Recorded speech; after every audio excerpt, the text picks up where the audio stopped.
உள்ளாட்சி தேர்தல் தொடர்பாக திமுக தொடர்ந்த நீதிமன்ற அவமதிப்பு வழக்கில் முன்னாள் மாநில தேர்தல் ஆணையர், ஆணைய செயலாளர் உள்ளிட்டோர் 4 வாரங்களில் நேரில் ஆஜராக வேண்டும் என்று சென்னை உயர்நீதிமன்றம் உத்தரவிட்டுள்ளது.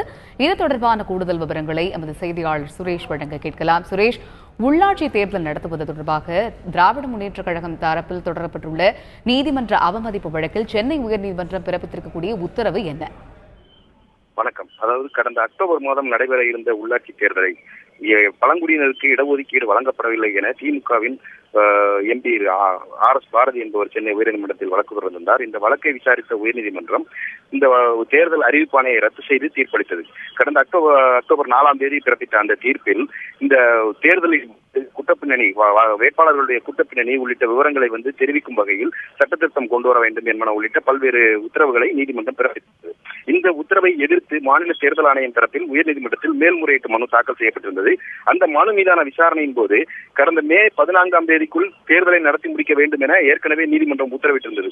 ஆனால் அந்த உத்தரவுக்கு எந்த தடையும் விதிக்கப்படவில்லை. அதே சமயம் மீண்டும் அந்த வழக்கு விசாரணைக்கு வந்தபோது ஜூலை இறுதிக்குள் இந்த தேர்தலை நாங்கள் நடத்தி முடித்து விடுவோம் என மாநில தேர்தல் ஆணையம் தரப்பில் தெரிவிக்கப்பட்டது.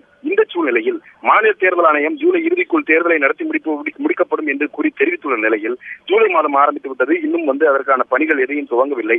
இதனால நீதிமன்றத்தில் அளித்த வாக்குறுதியை மாநில தேர்தல் ஆணையம் மீறிவிட்டது, வேண்டுமென்றே நீதிமன்றத்தினை அவமதித்து விட்டது. அதனால நீதிமன்ற அவமதிப்பு வழக்கு எடுக்க வேண்டும் அவர்களுக்கு எதிராக. யார் மேலும் தேர்தல் ஆணையர், முன்னாள் தேர்தல் ஆணையர் சீதாராமன், தேர்தல் ஆணைய செயலாளர் ராஜசேகர், ஊரக வளர்ச்சித்துறை செயலாளர் ஹன்ஸ்ராஜ் வர்மா, நகராட்சி நிர்வாகம் மற்றும் குடிநீர் வழங்கல் துறை செயலாளர் பனீந்தர் ரெட்டி, நகர பஞ்சாயத்து இயக்குநர் மகரபூஷணம், சென்னை மாநகர ஆணையர் கார்த்திகேயன் ஆகியோருக்கு எதிராக இந்த நீதிமன்ற அவமதிப்பு வழக்கு தொடரப்பட்டது. இந்த வழக்கு நீதிபதி நூட்டி ராம்மோகன் ராவ் தலைமையிலான அமர்வு முன்பு இன்று விசாரணைக்கு வந்தது.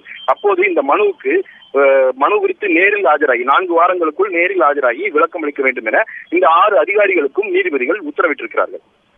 தகவல்களுக்கு நன்றி சுரேஷ்.